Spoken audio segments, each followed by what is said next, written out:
अस्सलाम वालेकुम, मैं हूं शाहजेब खानजादा। कराची में 2 दिन से दहशत की फिजा है, लोग खौफजदा हैं।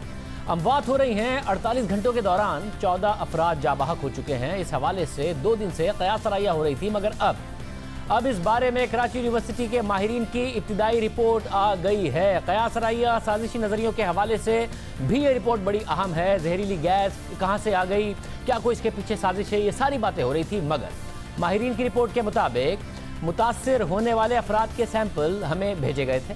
हमने कराची पोर्ट के इलाके से कुछ सैंपल हासिल किए और तफसीली मुआयने के बाद हम समझते हैं कि ये हलाकतें सोयाबीन डस्ट की वजह से हो सकती हैं और इन हलाकतों की एक वजह सोयाबीन डस्ट हो सकती है। इसलिए सोयाबीन की अनलोडिंग में इंतहाई एहतियात इख्तियार की जाए।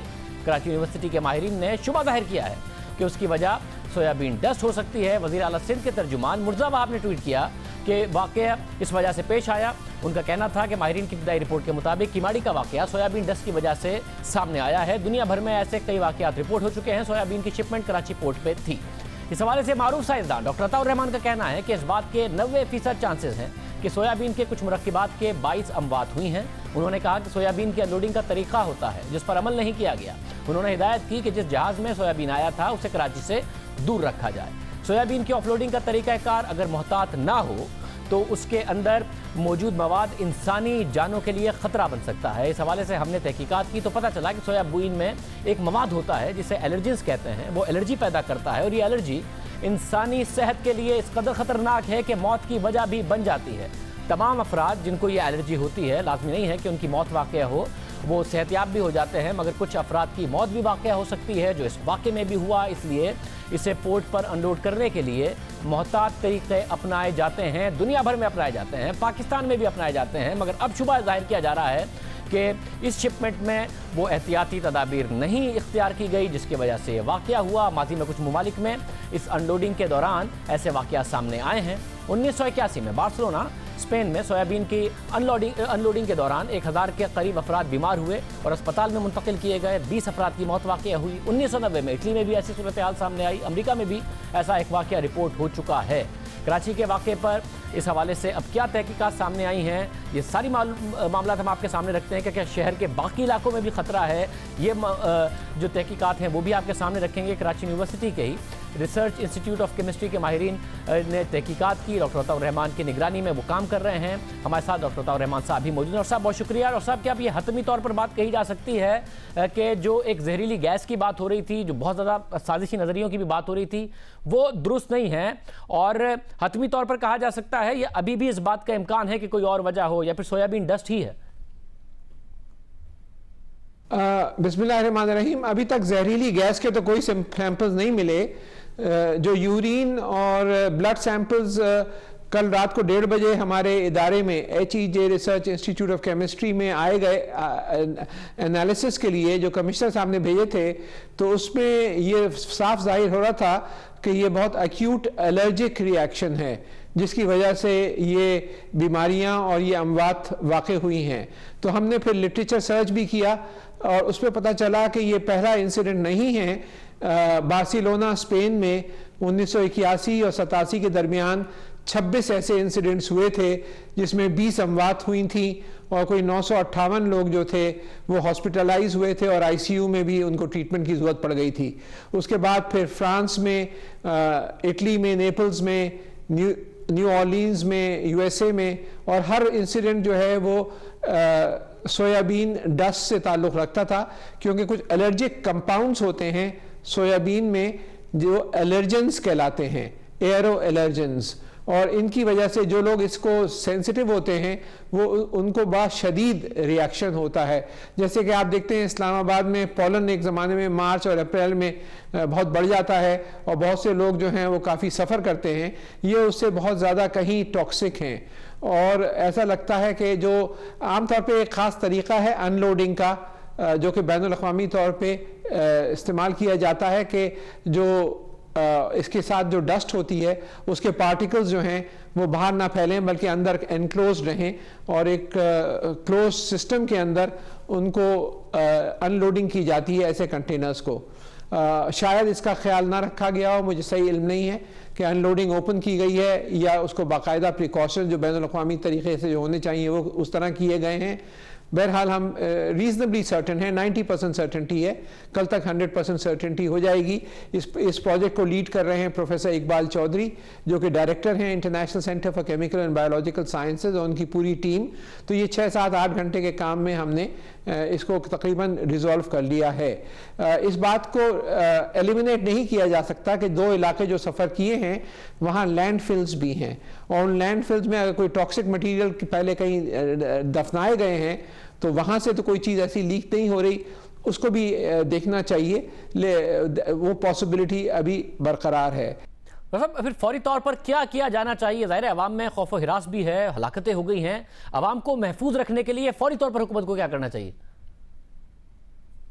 मेरी राय ये होगी कि इस जहाज़ को फ़ौरन हटा देना चाहिए, कराची से कम 10 मील दूर कर देना चाहिए। उन कंटेनर्स को हटा देना चाहिए जिनमें सोयाबीन है कराची से, और इसके साथ साथ जो लोग सफ़र कर रहे हैं उनको फ़ौरन एंटी एलर्जिक मटेरियल देने चाहिए, क्योंकि इससे होता यह है कि सांस की नाली पे असर पड़ता है, इन्फ्लेमेशन हो जाता है सांस की नाली का, सांस लेना मुश्किल हो जाता है और फिर आखिरकार बंद हो जाता है, और लोग जो हैं वो फिर उनकी अमवात वाक़ हो जाती हैं।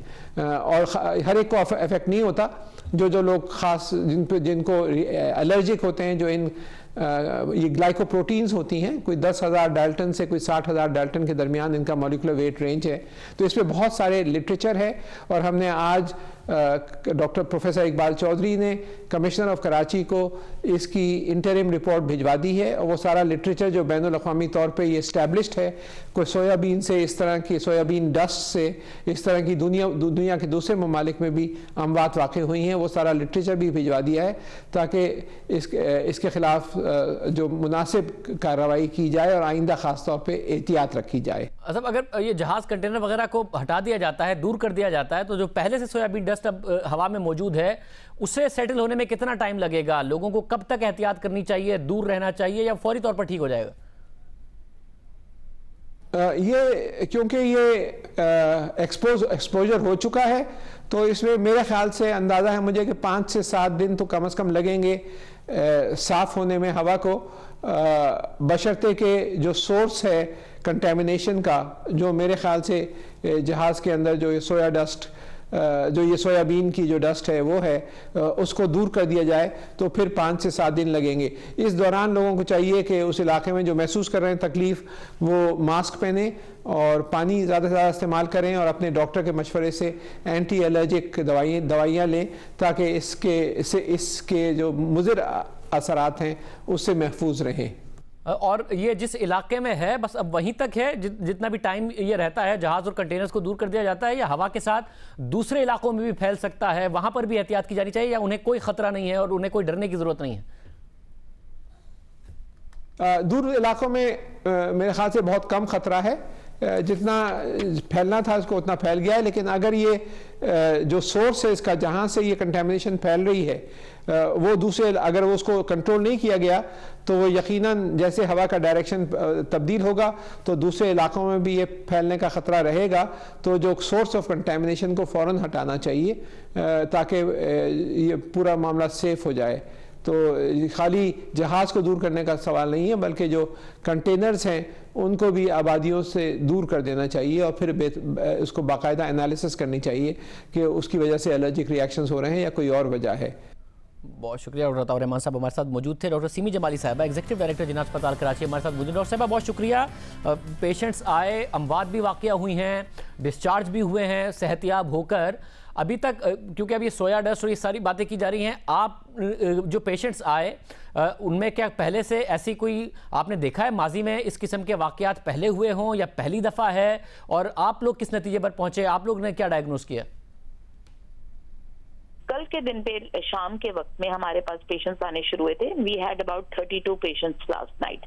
सारे के सारे पेशेंट्स जो थे, जो हमारे पास प्रेजेंट किए विद ब्रेथलेसनेस के साथ आए थे, सांस लेने में उनको दुश्वारी हो रही थी, और वो सारे पेशेंट्स ऐसे थे जो कि मुख्तलिफ एज ग्रुप्स के थे, यंग भी थे, ओल्ड भी थे, और लोग जो बार बार कम्यूट कर रहे थे उस इलाके में, एम्बुलेंस ड्राइवर्स थे कुछ जो इफेक्ट हो रहे थे, और वो आए थे और they were all very breathless. तो हमने सारे लोगों को ट्रीट किया, फर्स्ट एड सबको प्रोवाइड की। एक पेशेंट बहरहाल इनमें से बहुत सीरियस था जिनको के वेंटिलेटर पे डालना पड़ा है, बाकी तकरीबन सारे पेशेंट्स के बाद दीगरे हम उनको डिस्चार्ज करते गए as soon as they became better. जो आज के दिन भी हमारे पास इसी तरह बतदरीज पेशेंट्स आते रहे and nobody has been able to evaluate कि ये क्या चीज थी।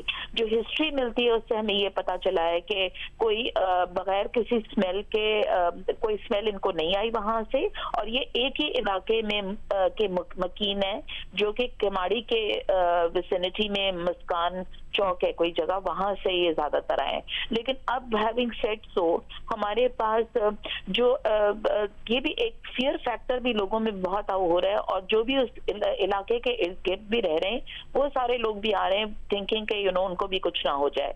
लेकिन most of the patients are okay and have been settled and have been sent home. अब एक बात तो जरूर देखने की जरूरत है जिसमें कि ये अमवात क्यों हुई है। तो या तो रेस्पिरेटरी डिस्ट्रेस से हुई है, ARDS हुआ है इनको, क्या वजह थी जो सडनली लोग जो है उनकी अमवात हुई है।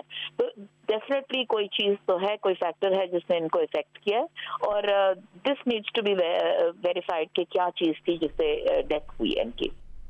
क्या मुमकिन तौर पर हो सकता है कि सोयाबीन डस्ट की वजह से हुआ हो, जैसा कि अब बाकायदा तौर पर माहिरीन की रिपोर्ट भी आई है 90% वो कह रहे हैं कि अब यही लग रहा है कि ये सोया डस्ट की वजह से हुआ। माजी में कोई ऐसे वाकयात हुए हों, उसकी जो एलर्जी है उसके यही सिम्टम्स होते हैं, ऐसा ही होता है?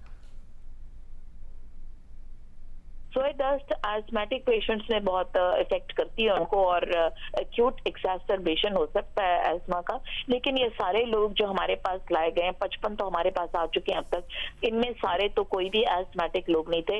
ये वो लोग भी थे जिनको पहली दफा इस तरह का कुछ अटैक हुआ है, और they were younger to elderly age group, और हर एज ग्रुप के ही लोग थे। तो मेरा नहीं ख्याल है कि, और वो खवातीन जो घर में भी थी वो भी लाई गई हैं।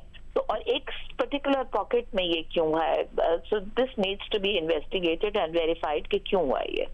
बहुत शुक्रिया। डॉक्टर साहब हमारे साथ मौजूद थी। डॉक्टर अताउर रहमान साहब भी कह रहे थे कि फौरी तौर पर जहाज़ को शहर से दूर किया जाए, और साथ ही 12-15 मील उसको दूर कर दें, जो कंटेनर्स हैं उन्हें भी दूर कर दिया जाए। फिर भी एक हफ्ता तक लगेगा। हमारे साथ मुर्ज़ाबाब साहब मौजूद हैं, तर्जुमान सिंध हुकूमत। मुर्ज़ाबाब साहब बहुत शुक्रिया। आज चीफ मिनिस्टर ने भी दौरा किया, उस वक्त तक मालूमात नहीं आई थी, आप भी साथ थे चीफ मिनिस्टर के।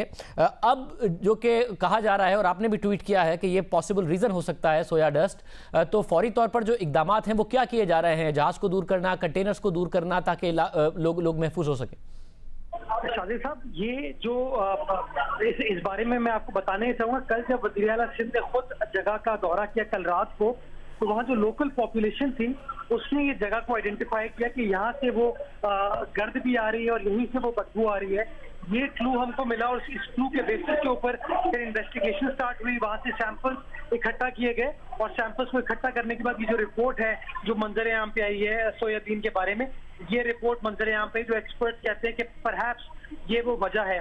हमने इमीडिएटली वज़ीर आला सिंध ने चीफ सेक्रेटरी सिंध को हिदायत जारी की कि चेयरमैन KPT से बात करें कि जो कार्गो हैंडलिंग का प्रोसेस है उसको फौरी तौर पर रोक दिया जाए। और जो आज शाम तक की इत्तलात है मेरे पास वो ये है कि ये जो मखसूस शिप जिसके ऊपर सोयाबीन मौजूद है, इसको सील कर दिया गया है, इस एरिया को कवर कर दिया गया है ताकि फर्दर कोई मामला एग्रीवेट ना हो सके। और जो कंटेनर्स थे वो भी सारे के सारे दूर कर दिए गए हैं, उनको कवर कर दिया गया है ताकि वो फर्दर कोई डस्ट या गुबार जो है वो उड़ ना सके। बट इसका जो प्रैक्टिकल जो सस्टेनेबल सोल्यूशन है वो यही है कि इस शिप को हमें मूव करना पड़ेगा यहाँ से, और इस सिलसिले में सिंध हुकूमत जो है वो KPT को रिक्वेस्ट कर रही है। ज़ाहिर है क्योंकि अभी भी 90% डॉक्टर अताउर रहमान साहब भी कह रहे हैं, तो मुमकिन है कि कोई और वजह भी हो, तो रूल आउट तो नहीं कर रहे हैं दूसरी वजूहात को, उस पर भी आप देख रहे हैं कि कोई और वजह ना हो? नहीं शाकिर साहब, हमने किसी एस्पेक्ट को रूल आउट नहीं किया है, हम मल्टीपल एस्पेक्ट्स को कंसिडर कर रहे हैं। हमारी जो सिंध एनवायरनमेंट प्रोटेक्शन एजेंसी है उसने भी आज कुछ और जगहों का दौरा किया था, वहां से सैंपल्स को उठाया है, वहां पर भी चेक किया है कि आया कोई लीकेज तो नहीं है। उन तमाम चीजों को कंसिडर किया जा रहा है, और जब कंप्लीट कंक्लूसिव बात हो जाएगी उसके बाद ही हम इंशाल्लाह पीछे हटेंगे। मगर आपको भी गालिब इम्कान यही नजर आ रहा है, जो कुछ तहकीक की है, मुशाहिदा किया है, कि ये जो कराची यूनिवर्सिटी की रिपोर्ट है यही सही हो सकती है कि सोया डस्ट की वजह से ये हुआ है। शाहिद साहब, एक तो ये कि हम एक्सपर्ट नहीं है बात करने के लिए, नेचुरली जो एक्सपर्ट है उन्होंने इस रिपोर्ट को सर्टिफाई किया है, उन्होंने इस डॉक्यूमेंट को इशू किया है। और ये डॉक्यूमेंट इशू भी सिंध हुकूमत की रिक्वेस्ट पर किया गया, क्योंकि हमने वो सैंपलिंग इकट्ठा की थी। कल रात गए सुपार्को की टीम और हमारी जो पीडीएमए की टीम थी वो जगह पर मौजूद थी। गेट नंबर 16 है जहाँ से ये सैंपल इकट्ठा किए गए थे। तो मैं समझता हूँ जब एक्सपर्ट बात कर रहे हो तो मेरे जैसे आदमी को या किसी और शख्स को उसमें उस तरीके से इंटरवीन नहीं करना चाहिए। We have to allow the experts to conclude the matter and give their findings. बहुत शुक्रिया मुर्जा, आप हमारे साथ मौजूद थे। अब तक की तहकीकात के मुताबिक सोयाबीन डस्ट की वजह से यह हादसा हुआ। 90% इस बात के इम्कानात हैं। कल तक बात हतमी तौर पर पता चल जाएगी। गुज़िश्ता रोज़ वफाकी वज़ीर अली ज़ैदी ने वाज़ेह किया था कि वाक़े का पोर्ट से कोई ताल्लुक नहीं है। अली ज़ैदी ने इस हवाले से कुछ ट्वीट्स भी किए और कहा कि मैंने आज KPT में पूरे हार्बर का दौरा किया। जहाज़ों में मामूल के मुताबिक कारोबार था, कोई गैर मामूली बात नहीं। अली ज़ैदी इस वीडियो में मास्क के बगैर दौरा करते नज़र आ रहे हैं। इससे पहले भी उन्होंने कई ट्वीट्स की और कहा कि अल्लाह की मदद से अब चीज़ें काबू में आ रही हैं और NBCD टीम मुतय्यन है और वो असल वजह की तहकीकात कर रही है। चीज़ें मामूल के मुताबिक पोर्ट पर चल रही हैं। ये भी उन्होंने कहा कि मैं बगैर किसी मास्क के ज़ाती तौर पर गया हूँ। अमेरिका से सोयाबीन लाने वाले जहाज़ समेत दीगर जहाज़ों की जाँच की है। उन्होंने एक और ट्वीट में कहा कि अगर किसी जहाज़ से कोई रसाव होता तो हमें गोदामों पर या अमले की तरफ से भी नुकसान होता। लिहाजा जैसा कि कल रात बार बार दरख्वास्त की गई, बराए करम अफवाहों को फैलाना और उन पर यकीन करना बंद करें। हमारे पास रिपोर्ट आने के बाद हम सबको आगाह करेंगे। अली ज़ैदी मुसलसल कहते रहे पोर्ट का इससे ताल्लुक नहीं है। अब जो रिपोर्ट आ रही है वो मुमकिन तौर पर इस बात का इजहार कर रही है। हमने अली ज़ैदी साहब से रब्ता भी कर रहे हैं कि वो हमें शो में ज्वाइन कर रहे हैं। इस वक्त तक हम इस बात में कामयाब नहीं हो सके हैं। गुज़िश्ता रात हमारे रिपोर्टर मुतासरा इलाके में गए, वहाँ उन्होंने बाकायदा तौर पर देखा कि क्या सूरत हाल है। लोग इस वक्त खौफ का शिकार हैं। वो इस वक्त अस्पताल के बाहर भी मौजूद हैं। जिन इसके नुमाइंदे काशिफ मुश्ताक। काशिफ बहुत शुक्रिया। काशिफ, इस वक्त क्या सूरत हाल है? लोगों में खौफ व हिरास ज़रा कम हुआ है, अब कुछ सूरत हाल वाज़ेह होने लगी है?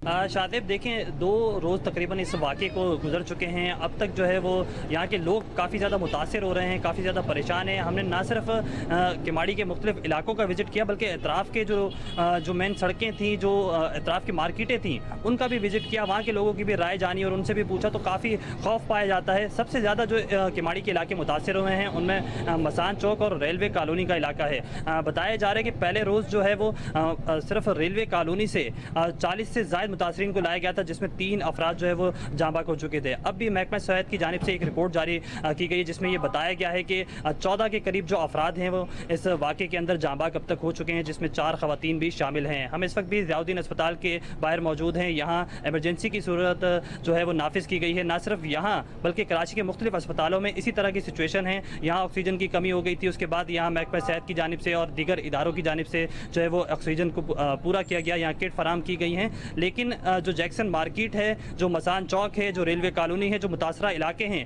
उनके जो लोग हैं उनमें खौफ की अलामत है। वो लोग काफ़ी ज़्यादा परेशान हमें दिखाई देते हैं और काफ़ी ज़्यादा मुतासिर हो रहे हैं इस वाक़े के अंदर। 300 से ज़ायद लोग जो हैं वो अफेक्टेड हो चुके हैं। अब तक जो फैमिलीज़ हैं, लोग यहाँ से इस कदर परेशान हैं कि वो यहाँ से मुतबादिल जो घर हैं, जो उनके रिश्तेदार हैं, वहाँ शिफ्ट हो रहे हैं। वहाँ जो है वो जो अपने आप को वहाँ महफूज समझ रहे हैं और वहाँ जो है शिफ्ट होने की कोशिश कर रहे हैं। तो ये तमाम तर कंडीशन इस इलाके की है। अब तक जो पुलिस, रेंजर्स और दीगर मुतल्लिका इदारे हैं, हमने जब उनसे रब्ता किया है, उनसे इस बारे में जानने की कोशिश की, तो उनकी जानिब से ये बताया जा रहा है कि इस वाक़े का मुकदमा जो है वो दर्ज कर लिया गया, जिसमें कत्ल बिल सबब की दिफात शामिल की गई हैं। लेकिन अब तक कोई सिम्पटम्स और कोई इस तरह की चीज़ें जो है वो सामने नहीं आई हैं, कोई वजूहात सामने नहीं आई हैं। जो मुबैना तौर पर जहरीली गैस की बार बार बात की जाती है, उसका कोई एक क्लू भी जो है वो नहीं मिला है। गुज़िश्ता रोज़ जो तहकीकाती टीम है उसने रेलवे कॉलोनी का सर्वे किया और पूरी रेलवे कॉलोनी को चेक किया गया, क्योंकि सबसे ज़्यादा मुतासिर इसी रेलवे कॉलोनी से जो है वो अस्पतालों में शिफ्ट किए जा रहे थे, तो उस पूरे इलाके को क्लियर कर दिया गया। इससे पहले बताया गया कि पोर्ट का जो इलाका है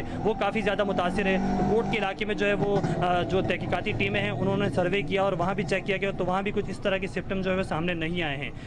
बहुत शुक्रिया काशिफ मुश्ताक, इस हवाले से तफसीलात दे रहे थे। अब सूरत हाल काफ़ी इस हवाले से वाज़ेह हो रही है, मगर एक और मसला है जिसकी वजह से पूरे पाकिस्तान के लोगों में तशवीश पाई जाती है, पूरी दुनिया में तशवीश पाई जा रही है और मसला हल होकर नहीं दे रहा है। बात करेंगे।